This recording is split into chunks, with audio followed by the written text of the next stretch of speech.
Hello everyone, welcome back to my channel. I hope आप सभी लोग अच्छे और स्वस्थ होंगे। तो आज हम डिस्कस करेंगे उत्तराखंड लेक्चरर केमिस्ट्री पेपर 2021, जिसमें अभी तक हमने 1 to 50 क्वेश्चन डिस्कस कर लिए हैं। जिसने अभी तक वो क्वेश्चन नहीं देखे हैं तो आप सभी लोग प्ले लिस्ट में जाकर उन क्वेश्चनों के आंसर को देख लें। और आज हम डिस्कस करेंगे क्वेश्चन नंबर 186 टू 200, क्योंकि फर्स्ट में हमने ऑर्गेनिक का पार्ट स्टार्ट किया। सबसे पहले हम ऑर्गेनिक के क्वेश्चन स्टार्ट कर रहे हैं। तो सबसे पहले हमने 1 to 47 तक क्वेश्चन डिस्कस किया था। उसके बाद कल के लेक्चर में हमने 83, 84 और 85 तक क्वेश्चन डिस्कस किए थे। तो आज हम डिस्कस करेंगे क्वेश्चन नंबर 186 टू 200। इसके बाद हमारे ऑर्गेनिक के क्वेश्चन एंड हो जाएंगे। उसके बाद हम डिस्कस करेंगे इनऑर्गेनिक या फिजिकल के क्वेश्चन। तो आज हमारा ये 6 पार्ट है, तो आप सभी लोग लेक्चर के एंड तक बने रहें। और यह सीरीज हमारे उत्तराखंड LT एग्ज़ाम जो कि अभी नवंबर में पोस्ट आने वाले हैं उसके लिए भी यह एक सीरीज़ मोस्ट इम्पोर्टेंट है, क्योंकि मैं बार बार बोलता हूँ कि जो LT और लेक्चरर में केमिस्ट्री का सिलेबस है वो सेम है। तो आप क्या करते हैं, इस सीरीज़ को भी फॉलो कर सकते हैं। और इन क्वेश्चनों के आंसर को देख के हमें एग्ज़ाम में थोड़ा आइडिया फॉर्मुलेट हो जाता है कि एग्ज़ाम में किस टाइप के क्वेश्चन बनते हैं। और यह सीरीज़ हमारे नीट एग्ज़ाम के बच्चों के लिए भी, और JEE एग्ज़ाम और EMRS, KVS और NBS और अदर एग्ज़ाम जो भी हमारे स्टेट में केमिस्ट्री से रिलेटेड होते हैं, उन सभी में यह सीरीज़ क्या हमारी मोस्ट इम्पोर्टेंट है। तो आप सभी इस सीरीज़ को ज़्यादा से ज़्यादा फॉलो करें। और अगर चैनल पे नहीं हो तो चैनल को लाइक ज़रूर करना, शेयर करना और सब्सक्राइब भी ज़रूर करना। तो आइए डिस्कस करते हैं आज के फर्स्ट क्वेश्चन से। तो हमारा फर्स्ट क्वेश्चन है, यहाँ पे देखो, ये हमारा स्टीरियो से हमारे वाला कंपाउंड है CH3 CH double bond CH C, और यहाँ पे हमारा CH3 and CH and COOH। इसमें हमको बताने हैं टोटल स्टीरियो आइसोमर। तो टोटल स्टीरियो आइसोमर के लिए हम इसमें देखेंगे कि हमारे ऑप्टिकल आइसोमर कितने हैं और इसमें स्ट्रक्चर आइसोमर कितने हैं। ठीक है, ऑप्टिकल आइसोमर और ज्योमेट्रिकल आइसोमर यानी स्ट्रक्चर आइसोमर, हम इन दोनों को क्या करेंगे यहाँ पे, हाँ, ऑप्टिकल आइसोमर और ज्योमेट्रिकल आइसोमर यहाँ पे हम दोनों को काउंट करेंगे। तो ऑप्टिकल आइसोमरिज्म के लिए हम देखते हैं इसमें कायरल सेंटर, और ज्योमेट्रिकल आइसोमरिज्म के लिए देखते हैं हम डबल बॉन्ड। तो यहाँ पे देखो डबल बॉन्ड है, यहाँ पे क्या है हमारा डबल बॉन्ड है, ये डबल बॉन्ड। और सबसे पहले मैं बता देता हूँ, जो हमारा कंपाउंड है ये अनसिमेट्रिकल है, ये कंपाउंड हमारा अनसिमेट्रिकल है। तो अनसिमेट्रिकल के लिए जो हमारा फॉर्मूला होता है वो होता है हमारा 2 की पावर n। जो यहाँ पे n रिप्रेजेंट करता है वो GI के फॉर्म में GI के केस में रिप्रेजेंट करेगा कि कितने उसमें डबल बॉन्ड हैं, और OI के रिप्रेजेंट यानी ऑप्टिकल आइसोमर के केस में रिप्रेजेंट करेगा कि उसमें कितने हमारे कायरल सेंटर हैं। कायरल सेंटर क्या होते हैं, ऐसा कार्बन जो sp3 होना चाहिए और उससे चारों ग्रुप डिफरेंट अटैच्ड होने चाहिए। तो ये हो गया हमारा अनसिमेट्रिकल। तो उसके लिए हमारा फॉर्मूला हो गया 2 की पावर n। तो यहाँ पे देखो, एक तो हमारा GI यहाँ पे शो कर रहा है, तो यहाँ पे n की वैल्यू कितनी होगी हमारी, n की वैल्यू 1। और एक कंपाउंड हमारा ये वाला कार्बन देखो, सपोज मैंने ये वाले हाइड्रोजन को यहाँ पे लिखा है, तो यहाँ पे देखो एक ग्रुप हमारा डिफरेंट है, एक ग्रुप भी हमारा डिफरेंट है, और ये वाला ग्रुप भी हमारा डिफरेंट है, और ये वाले ग्रुप भी हमारा डिफरेंट है। तो यहाँ पे क्या हो रहा है, हमारा कायरल सेंटर हो रहा है, यहाँ पे हमारा कायरल सेंटर हो रहा है। तो कायरल सेंटर हो रहा है तो ये भी क्या करेगा, हमारा ऑप्टिकल आइसोमर में शो करेगा। तो इसके लिए n की वैल्यू क्या होगी हमारी n। तो यहाँ पे n+1 कितने हो गए हमारे 2। तो जब 2, तो n की यहाँ पे टोटल वैल्यू कितनी होगी हमारी 2। तो 2 की पावर n, तो 2 की पावर 2, n की वैल्यू कितनी हमारी 2। तो 2 की पावर 2 इज इक्वल टू 4। तो कौन सा ऑप्शन सही है, ऑप्शन नंबर बी इसका राइट आंसर। आई होप आपको ये समझ में आ गया होगा। अगला क्वेश्चन है हमारा, द रोल ऑफ H2O2 यानी हाइड्रोजन पेरोक्साइड का पॉलीमर केमिस्ट्री में क्या इंपॉर्टेंट है। तो यहाँ पे देखो, जो H2O2 होता है ये एक इनिशिएटर की तरफ, फ्री रेडिकल इनिशिएटर की तरफ वर्क करता है। ये एक फ्री रेडिकल इनिशिएटर की तरफ वर्क करता है, जैसे H2O2 हो गया, बेंजोइल पेरोक्साइड हो गया, ये सभी क्या करते हैं हमारे एज ए रिएक्शन को स्टार्ट करते हैं। जहाँ से हमारा फ्री रेडिकल क्या होता है, हमारा फ्री रेडिकल जनरेट होता है, उस वहाँ पे एज ए इनिशिएटर वर्क करते हैं। जैसे हम जानते हैं कि जो फ्री रेडिकल मैकेनिज्म है उसमें 3 स्टेप होते हैं। सबसे पहला होता है हमारा चैन इनिशिएशन स्टेप, चैन इनिशिएशन स्टेप, उसके बाद होता है हमारा चैन प्रोपेगेशन स्टेप, और थर्ड होता है हमारा चैन टर्मिनेशन स्टेप। तो जो फर्स्ट स्टेप है चैन इनिशिएशन स्टेप, वहीं पे क्या होता है हमारा फ्री रेडिकल का जनरेशन होता है, तो वहीं पे हमारा H2O2 क्या करते हैं एज ए इनिशिएटर वर्क करते हैं। तो इसका कौन सा ऑप्शन सही है हमारा, ऑप्शन नंबर सी। अगला क्वेश्चन है हमारा which one of the following is a naturally occurring neutral amino acid. Naturally occurring neutral amino acid, यहाँ पे हमको बताना है कि ये जो कंपाउंड दिए, जो हमको 4 अमीनो एसिड दिए हैं, इसमें से कौन सा न्यूट्रल अमीनो एसिड है। तो बच्चों मैंने आपको बताया था जो हमारे अमीनो एसिड हैं उसमें टोटल 20 अमीनो एसिड होते हैं, जिसमें से हमारे 10 तो होते हैं हमारे एसेंशियल और 10 होते हैं हमारे नॉन एसेंशियल। जो एसेंशियल होते हैं वो हमारे बॉडी में सिंथेसाइज नहीं होते हैं, इनको हम डाइट के थ्रू लेते हैं, और जो नॉन एसेंशियल होते हैं हमारे बॉडी में बनते हैं। और मैंने आपको जो एसेंशियल एसिड होते हैं उसको याद करने की आपको ट्रिक भी बताई थी, आई होप आपने वो देखे होंगे। और मैंने आपको बताया था कि जो भी हमारे अमीनो एसिड हैं उसमें से हमारे 2 अमीनो एसिड क्या होते हैं हमारे मोस्ट एसिडिक होते हैं। जैसे कौन कौन से थे वो, उसकी मैंने ट्रिक बताई थी आपको, AG करके, यानी अस्पार्टिक एसिड, और दूसरा था हमारा glutamic acid, aspartic acid and glutamic acid. और एक बार आप ये जो मैंने एसेंशियल एसिड की ट्रिक बताई थी वो एक बार क्वेश्चन में देख लेना, आई थिंक वो पार्ट नंबर 2 या 3 में था, इस टाइप से क्वेश्चन आया था जो अमीनो एसिड से रिलेटेड था। फिर भी मैं आपको इसमें यहाँ पे बता देता हूँ। उसकी जो एसेंशियल एसिड होती है, एसेंशियल एसिड है, उसमें एक ट्रिक होती है VIP हॉल में TT, ये होता है हमारा VIP हॉल में TT। अब इसके अकॉर्डिंग आप उसको देख लेना, ठीक है। ये हो गया हमारा जो अस्पार्टिक एसिड और ग्लूटामिक एसिड होते हैं, ये तो होते हैं हमारे एसिटिक एसिड, ये होते हैं हमारे एसिटिक एसिड। और जो हिस्टाडीन हो गया, और आर्जिनिन हो गया, और लाइसिन हो गया, ये तीनों क्या होते हैं हमारे, ये तीनों हमारे बेसिक होते हैं, ये तीनों हमारे बेसिक अमीनो एसिड होते हैं। और तो यहाँ पे देखो जो लाइसिन है ये तो हमारा जो लाइसिन है ये क्या होगा हमारा बेसिक अमीनो एसिड, और जो अस्पार्टिक एसिड है ये हो गया हमारा एसिटिक अमीनो एसिड, और जो हिस्टाडीन है ये हो गया हमारा बेसिक अमीनो एसिड। तो न्यूट्रल कौन सा हो गया हमारा, न्यूट्रल हो गया हमारा ल्यूसिन। तो न्यूट्रल हो गया हमारा ल्यूसिन, क्योंकि इसमें ओनली एक ही NH2 और एक ही COH ग्रुप क्या होता है इसमें प्रेजेंट है, एक ही COH ग्रुप इसमें क्या रहता है प्रेजेंट रहता है, तभी ये हमारा न्यूट्रल है। और जो बेसिक होगा उसमें जो NH2 ग्रुप होंगे वो ज़्यादा मात्रा में होंगे, क्योंकि यहाँ पे NH2 क्या हमारा बेसिक है। और जो अस्पार्टिक एसिड है यानी एसिटिक है, इसमें क्या होंगे हमारे COH ग्रुप ज़्यादा होंगे, तभी ये हमारा एसिडिक है, ठीक। आई होप आपको ये समझ में आ गए होंगे। और स्टूडेंट कभी क्वेश्चन आ जाता है ऐसा कौन सा अमीनो एसिड है जिसमें हमारा अल्कोहल फंक्शनल ग्रुप प्रेजेंट होता है, तो वो होता है हमारा सेरीन। क्वेश्चन डायरेक्ट बनते हैं यहाँ से, वो होता है हमारा सेरीन। तो इसका स्ट्रक्चर क्या होता है, देखो यह हमारा COH और NH2 एंड H, और यहाँ पे होता है हमारा CH2OH, ये हो गया हमारे सेरीन का स्ट्रक्चर।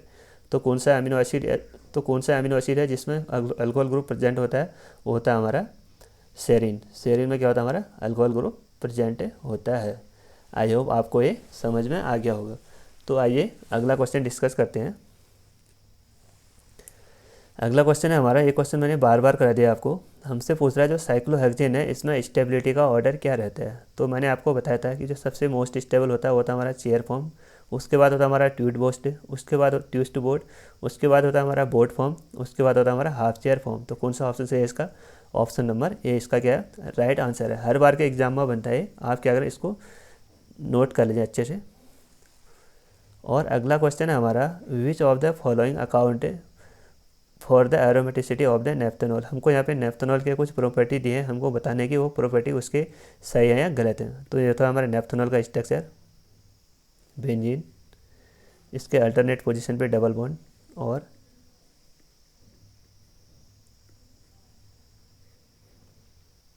डबल बॉन्ड, ये हो गया हमारे नेफ्थेनॉल का स्ट्रक्चर। यहाँ पे हमसे सबसे फर्स्ट में पूछ रहा है, it is stable toward usual oxidation. ये ऑक्सीडेशन, हाँ ये ऑक्सीडेशन शो करता है, और it has high resonance energy, इसमें रेजोनेंस एनर्जी भी ज़्यादा होती है क्योंकि यहाँ पे क्या हमारे मोर ज़्यादा क्या यहाँ पे बॉन्ड है। और उसके बाद कर रहा है it undergo substitution rather than addition reaction, तो ये क्या करेगा हमारा सब्स्टिट्यूशन रिएक्शन शो करेगा, यहाँ पे एडिशन रिएक्शन शो नहीं होगी, सब्स्टिट्यूशन रिएक्शन यहाँ पे क्या होगी हमारी शो होगी। तो इसके चारों ऑप्शन क्या हमारे चारों ऑप्शन इसके सही हैं, तो ऑप्शन नंबर डी क्या हो गया इसका राइट आंसर। उसके बाद अगला क्वेश्चन है हमारा which of the following acid fatty acid is not present in fresh milk. जो फ्रेश मिल्क होता है उसमें हमारा लिनोलिक एसिड भी प्रेजेंट होता है और लिनोलेनिक एसिड भी प्रेजेंट होता है और पाल्मिटमिक एसिड भी प्रेजेंट होता है। तो उसमें हमारा जो फैटी एसिड है जो फ्रेश मिल्क है उसमें हमारा लैक्टिक एसिड वाला फैटी एसिड प्रेजेंट नहीं होता है, ठीक है। इसका ऑप्शन कौन सा होगा हमारा ऑप्शन नंबर सी। अगला क्वेश्चन है हमारा the starting compound in the case of Beckmann रिएजमेंट is. जो बेकमैन रिएजमेंट है उसमें हमारा जो स्टार्टिंग कंपाउंड होता है, जो हमारा उसमें स्टार्टिंग कंपाउंड होता है वो होता है हमारा ऑक्जिम। वो क्या होता है हमारा ऑक्जिम। तो ऑक्जिम कैसे बनता है देखो, सपोज ये हमारा कोई कीटोनिक ग्रुप है और इसकी रिएक्शन सबसे पहले करते हैं हम हाइड्रोक्सिल अमीन के साथ यानी NH2OH के साथ, NH2OH के साथ। तो यहाँ पे हमें ऑप्टेंड होगा C+NOH। अब क्या होता है इसमें, ये हो गया हमारा ऑक्जिम, इसको बोलते हैं हम ऑक्जिम। अब इसकी रिएक्शन हम ऑक्जिम की एसिड कैटेलिस्ट के रिएक्शन में एसिड कैटेलिस्ट के प्रेजेंस में करते हैं। सपोज हमारे यहाँ पे है H2SO4 और इसको हम हीट करेंगे। तो जैसे हम इसको हीट करेंगे तो यहाँ पे हमें क्या ऑप्टेंड होगा, यहाँ पे हमें एमाइड ग्रुप ऑप्टेंड होगा। जैसे यहाँ पे C+O CNH3। तो ये क्या हो गया इसका, और यहाँ पे हो गया हमारा CH3। तो यहाँ पे क्या हो रहा है हमें देखो, यहाँ पे हमको एमाइड प्राप्त हो रहा है यानी CO और NH ग्रुप को बोलते हैं हम एमाइड लिंकेज यानी NH एंड C+O, इसको बोलते हैं हम एमाइड लिंकेज। तो इसमें क्या होता है हमारा रीअरेंजमेंट होता है, इसमें रीअरेंजमेंट होता है। और क्वेश्चन यहाँ से डायरेक्ट पूछा है, जैसे इसमें पूछा है कि इसका स्टार्टिंग मटेरियल क्या है, तो इसमें ऑक्जिम, इसका स्टार्टिंग मटेरियल ऑक्जिम होता है। सपोज अगली बार उसने पूछ दिया कि इसका फाइनल प्रोडक्ट क्या बनता है, तो इसका फाइनल प्रोडक्ट बनता है हमारा सब्स्टिट्यूटेड अमाइड। इसका फाइनल प्रोडक्ट क्या बनता है हमारा सब्स्टिट्यूटेड अमाइड, यानी यहाँ पे अमाइड लिखा है, अमाइड भी क्या इसका राइट आंसर हो सकता है अगर इसका फाइनल प्रोडक्ट पूछता है तो। ठीक, आई होप आपको ये समझ में आ गया होगा। अगला क्वेश्चन देखते हैं विच of the following is a biodegradable plastic या पॉलीमर। बायोडिग्रेडेबल प्लास्टिक या पॉलीमर क्या होते हैं, वो पॉलीमर जो इजीली डिग्रेड हो जाते हैं, वो जो पॉलीमर इजीली इन्वायरमेंट में माइक्रो ऑर्गेनिज्म के थ्रू क्या होते हैं डिग्रेड हो जाते हैं और हमारे इन्वायरमेंट में कोई भी पॉल्यूशन नहीं फैलाते हैं, यानी इन्वायरमेंटल को वो कोई भी हानि नहीं पहुंचाते हैं। तो उस प्रकार के पॉलीमर को बोलते हैं हम बायोडिग्रेडेबल पॉलीमर। और नॉन बायोडिग्रेडेबल पॉलीमर क्या होते हैं, जो इजीली डिग्रेड नहीं होते हैं, जो लॉन्ग टाइम तक इन्वायरमेंट में पड़े रहते हैं और हमारे इन्वायरमेंट को क्या करते हैं वो हानि पहुंचाते हैं। तो उस प्रकार के पॉलीमर को बोलते हैं हम बायोडिग्रेडेबल पॉलीमर। जैसे नॉन बायोडिग्रेडेबल पॉलीमर। तो नॉन बायोडिग्रेडेबल पॉलीमर के एग्जाम्पल होते हैं जैसे हमारे पॉलीथीन क्या होता है, लंबे समय तक इन्वायरमेंट में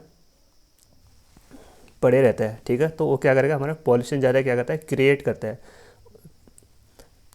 और जो बायोडिग्रेडेबल पॉलीमर क्या होते हैं, वो माइक्रो ऑर्गेनिज्म के थ्रू यानी बैक्टीरिया के थ्रू इजीली डिग्रेड हो जाते हैं और इन्वायरमेंटल को कोई भी लॉस नहीं करते हैं। तो इसके एग्जांपल है हमारे पॉलीग्लाइकोनिक एसिड, ये भी इसका बायोडिग्रेडेबल का एग्जांपल होता है, और पॉलीलैक्टिक एसिड ये भी इसका एग्जांपल होता है, और पॉलीहाइड्रोक्सी ब्यूटेट भी क्या होता है इसका एग्जांपल होता है। तो कौन सा ऑप्शन है इसका, ऑप्शन नंबर डी।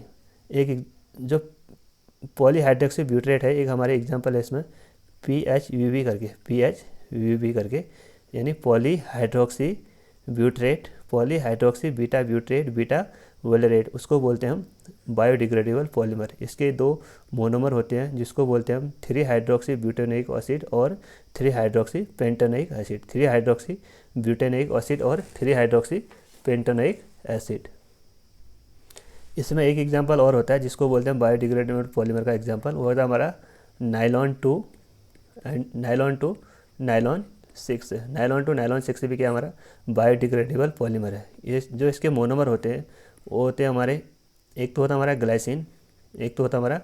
ग्लाइसिन और दूसरा होता है हमारा कैप्रोइक एसिड, दूसरा होता है हमारा कैप्रोइक एसिड। ये दोनों क्या होते हैं हमारे ग्लाइसिन, और जो कैप्रोइक एसिड है वो नाइलॉन 2 और नाइलॉन 6 के क्या हमारे नाइलॉन 2 नाइलॉन 6 के क्या है मोनोमर है। आई होप आपको ये समझ में आ गए होंगे। तो ये सभी के हमारे बायोडिग्रेडेबल पॉलीमर हैं। ठीक, आइए अगला क्वेश्चन देखते हैं। अगला क्वेश्चन है हमारा the reaction of fat which sodium hydroxide. जब हम फैट की रिएक्शन सोडियम हाइड्रोक्साइड के साथ करते हैं तो उस रिएक्शन को क्या बोलते हैं। उस रिएक्शन को देखो, जब सपोज ये हमारा फैट है यानी CH2O OCr CHO C double bond OR और CH2O COR प्लस इसकी रिएक्शन करनी है हमको सोडियम हाइड्रोक्साइड के साथ यानी NaOH के साथ। तो यहाँ पे हमें ऑप्टेंड होगा CH2OH और CHOH और CH2OH। इसको बोलते हैं हम ग्लिसरॉल, इसको बोलते हैं हम ग्लिसरॉल। और यहाँ पे बाई प्रोडक्ट क्या ऑप्टेंड होगा हमें, यहाँ पे हमें बाई प्रोडक्ट ऑप्टेंड होगा जैसे ये हो गया हमारा लॉन्ग चेन ऑफ, यहाँ पे हमें ऑप्टेंड होती है लॉन्ग चेन ऑफ सोडियम और potassium salt of fatty acid, long chain of sodium और potassium salt of fatty acid यानी RCOO, यानी कि यहाँ पे क्या होंगे हमारे 3 मोल ऑप्टेंड होंगे। यहाँ पे 3 मोल लेंगे, यहाँ पे क्या हमको 3 मोल ऑप्टेंड होंगे। तो यहाँ पे हमें क्या ऑप्टेंड हो रहा है long chain of fatty acid, long chain of sodium and potassium के फैटी एसिड क्या हो रहे हैं यहाँ पे हमको ऑप्टेंड हो रहे हैं। तो इस प्रकार की रिएक्शन को बोलते हैं हम सपोनिफिकेशन रिएक्शन, इस प्रकार की रिएक्शन को बोलते हैं हम सपोनिफिकेशन रिएक्शन। ठीक, आइए अगला क्वेश्चन देखते हैं। अगला क्वेश्चन है हमारा hyper conjugation involve the overlap of the following orbital. हमको बताना है कि जो हाइपर कॉन्जुगेशन है उसमें किस टाइप की ओवरलैपिंग होती है। यहाँ पे सब सिग्मा बॉन्ड है, सिग्मा ये भी हो गया हमारा सिग्मा। तो हाइपर कॉन्जुगेशन देखो, जैसे सपोज हम कार्बोकेटाइन में देखते हैं CH हाइपर कॉन्जुगेशन क्या हमारा delocalisation of sigma bond, delocalisation of sigma bond है। तो यहाँ पे क्या आ रहा है देखो, यहाँ पे हो रहा है हमारा पॉजिटिव चार्ज यानी इलेक्ट्रॉन की डेफिशिएंसी है। तो यहाँ पे क्या होगा, जो ये वाला बॉन्ड है इलेक्ट्रॉन इसको क्या करेगा डोनेट करेगा। जैसे इलेक्ट्रॉन इसको डोनेट करेगा, किससे डोनेट कर रहा है अपने वो सिग्मा बॉन्ड के थ्रू, सिग्मा बॉन्ड के थ्रू डोनेट कर रहा है। और किसको डोनेट कर रहा है वो p ऑर्बिटल को, कार्बन के p ऑर्बिटल को, इलेक्ट्रॉन को अपने वो डोनेट कर रहा है। तो यहाँ पे कौन सा ओवरलैप हो गया, यहाँ पे ओवरलैप हो गया हमारा sigma two p orbital, sigma two p orbital यहाँ पे क्या हो गया ओवरलैपिंग हो गया। तो इसका आंसर कौन सा हो गया हमारा, इसका आंसर हो गया हमारा option number B. Option number B क्या हो गया इसका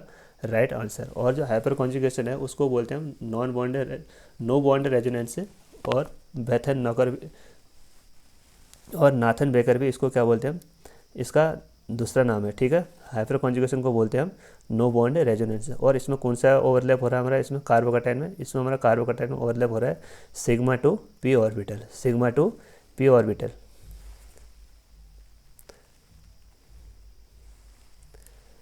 अगला क्वेश्चन है हमारा which one of the following compound has natural polyamide linkage. हमको बताना है नेचुरल पॉलीअमाइड लिंकेज किस में होता है।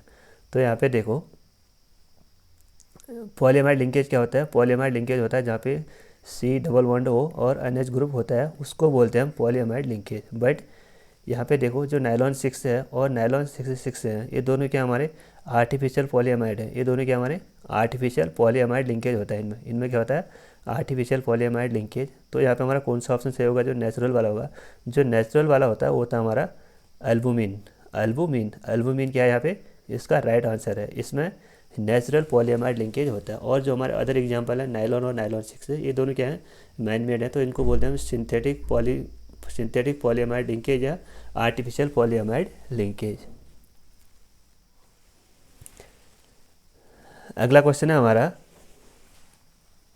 हमको यहाँ पे एक कंपाउंड दिया है और वहाँ पे उसके हमको IR पीक वैल्यू दी है। IR पीक वैल्यू के अकॉर्डिंग हमको बताना है कि जो एक कंपाउंड है कौन सा है। तो यहाँ पे देखो हमको कुछ IR वैल्यू की, कुछ कंपाउंड में IR वैल्यू उनकी याद होनी चाहिए। जैसे यहाँ पे दिया है 1690 पर सेंटीमीटर, 1690 पर सेंटीमीटर। तो जो ये वाला जो IR की ये वाली रेंज होती है, ये होती है हमारी कीटोन की, ये होती है हमारी कीटोन की। तो इसका कौन सा ऑप्शन सही है हमारा ऑप्शन नंबर ए। अगर इससे ग्रेटर होता है, अगर इससे, क्योंकि जो 1690 से 80 के बीच होता है, वो होता है हमारा अल्डिहाइड और कीटोन, होता है हमारा कीटोन और अल्डिहाइड की। जो अगर इसी रेंज में आ जाएगा तो उसको बोलेंगे हम कीटोन, अगर इससे ज़्यादा होता है तो उसको बोलते हैं हम अल्डिहाइड। और यहाँ पे जो है हमको अल्डिहाइड भी है ऑप्शन में, और यहाँ पे हमारा अपोक्साइड, तो अपोक्साइड है, इसमें तो अलग वैल्यू आती है, इसकी वैल्यू आती है हमारी 1280 से 1230 के बिटवीन इसकी वैल्यू आती है। ठीक है, आई होप आपको ये समझ में आ गया होगा। आपको क्या करना है, 4 मेन कंपाउंड के IR वैल्यू को याद कर लेना, उनके फंक्शनल ग्रुप के अकॉर्डिंग उनकी IR वैल्यू को याद कर लेना है। ठीक, उसके बाद है हमारा 198 वाला question, which of the following can be classified as Lewis acid. Lewis acid क्या होते हैं, जिसमें इलेक्ट्रॉन की क्या होती है, हमारी कमी होती है, और लुईस बेस क्या होते हैं, जो जिसमें इलेक्ट्रॉन क्या होते हैं, हमारे रिच होते हैं। यानी लुईस एसिड को बोलते हैं हम इलेक्ट्रॉन एक्सेप्टर, और लुईस बेस को बोलते हैं हम इलेक्ट्रॉन डोनर।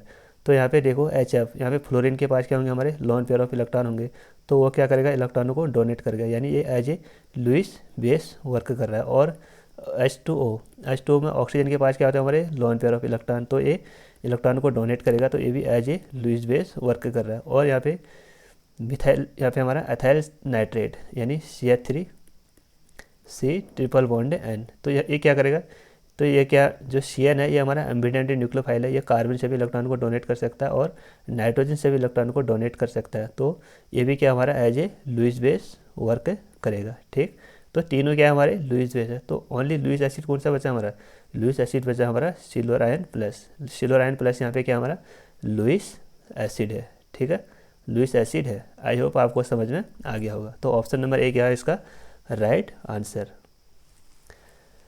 अगला क्वेश्चन है हमारा, विच, हमको बताना है कि जो हमको यहाँ पे अलग अलग साइक्लो कंपाउंड दिए हैं, हमको बताना है कि कौन सा अनस्टेबल होता है, कौन सा मोस्ट अनस्टेबल होता है।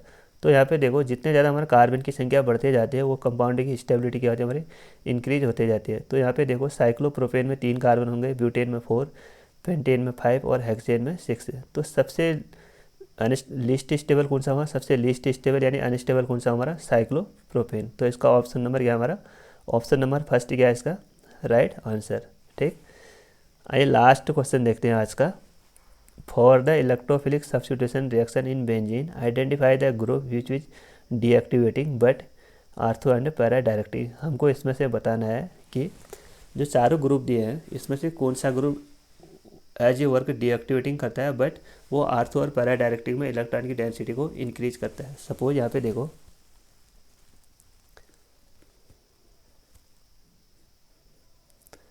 सपोज ये ग्रुप क्या है हमारा, जो ये वाला ग्रुप अटैच्ड है बेंजीन रिंग से, ये वाला ग्रुप सपोज हमारा क्या है, इलेक्ट्रॉन यानी बेंजीन रिंग से इलेक्ट्रॉनों को अपनी ओर अट्रैक्ट कर रहा है, यानी इलेक्ट्रॉनों को अपनी ओर खींच रहा है। इलेक्ट्रॉन को अपनी ओर खींचेगा तो उसको बोलते हैं -I के थ्रू, तो इलेक्ट्रॉनों को अपनी ओर खींचता है -I के थ्रू, -I इफेक्ट के थ्रू इलेक्ट्रॉन को अपनी ओर खींचेगा वो, और +M के थ्रू इलेक्ट्रॉन को क्या करेगा, वो डोनेट करेगा रिंग में।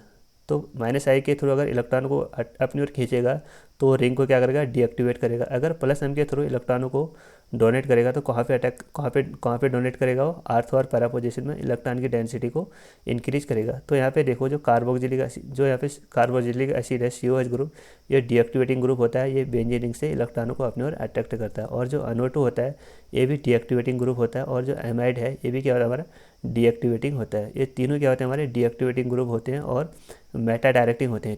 तीनों क्या होते हैं, हमारे मेटा डायरेक्टिंग होते हैं। ठीक है, और जो क्लोरीन है यानी हेलोजन है, यहाँ पे नोट कर लेना, जो हेलोजन है, सपोज यहाँ पे क्लोरीन है, तो क्लोरीन पे क्या होता है, देखो नेगेटिव चार्ज भी होता है और लोन पेयर ऑफ इलेक्ट्रॉन भी होते हैं। तो नेगेटिव चार्ज के थ्रू क्या करेगा, ये इसकी इलेक्ट्रोनेगेटिविटी ज़्यादा है, तो ये क्या करेगा, बेंजीन रिंग से इलेक्ट्रॉनों को अपनी ओर अट्रैक्ट करेगा। बेंजीन रिंग से इलेक्ट्रॉन को अपनी ओर अट्रैक्ट किसके थ्रू करेगा, ये अपनी ओर इलेक्ट्रॉनों को थ्रू अट्रैक्ट करेगा -I इफेक्ट के थ्रू ये क्या करेगा, बेंजीन रिंग से इलेक्ट्रॉनों को अपनी ओर अट्रैक्ट करेगा। बट क्लोरीन के पास यहाँ पे क्या है, क्लोरीन के पास यहाँ पे लोन पेयर ऑफ इलेक्ट्रॉन भी है, तो लोन पेयर इलेक्ट्रॉन के थ्रू वो क्या करेगा, बेंजीन रिंग में इलेक्ट्रॉन की डेंसिटी को इंक्रीज करेगा। यहाँ पे लगाएगा हमारा +M इफेक्ट, तो इलेक्ट्रॉन की डेंसिटी को कहाँ पे इंक्रीज करेगा, यहाँ पे एक तो आर्थो पोजीशन में इंक्रीज करेगा और एक पैरा पोजीशन में इंक्रीज करेगा। तो इसको बोलते हैं आर्थो पैरा डायरेक्टिंग। तो क्लोरीन ग्रुप क्या है, यहाँ पे डीएक्टिवेटिंग होते हुए भी आर्थो पैरा डायरेक्टिंग है। क्लोरीन ग्रुप क्या है, यहाँ पे हमारा डीएक्टिवेटिंग तो है, रिंग को डीएक्टिवेट तो कर रहा है, बट आर्थो और पैरा पोजीशन पे इलेक्ट्रॉन की डेंसिटी को इंक्रीज कर रहा है due to plus some effect. I hope आपको ये समझ में आ गया होगा। तो कौन सा ऑप्शन सही है इसका? ऑप्शन नंबर डी, यानी जो क्लोरीन है वो आर्थो पैरा डायरेक्टिंग है और डीएक्टिवेटिंग वर्क करता है। आई होप स्टूडेंट आपको ये सभी क्वेश्चन समझ में आ गए होंगे। तो इन क्वेश्चनों को ध्यानपूर्वक देखें और यहाँ पे हमारे आज ऑर्गेनिक के क्वेश्चन एंड होते हैं। अब हम अगले लेक्चर में डिस्कस करेंगे इनऑर्गेनिक या फिजिकल के क्वेश्चन। आई होप आपको ये क्वेश्चन समझ में आ गए होंगे। तो इस वीडियो को ज़्यादा से ज़्यादा अपने दोस्तों के साथ शेयर करें। अगर चैनल पे नहीं हो तो चैनल को ज़रूर सब्सक्राइब करें। Thank you.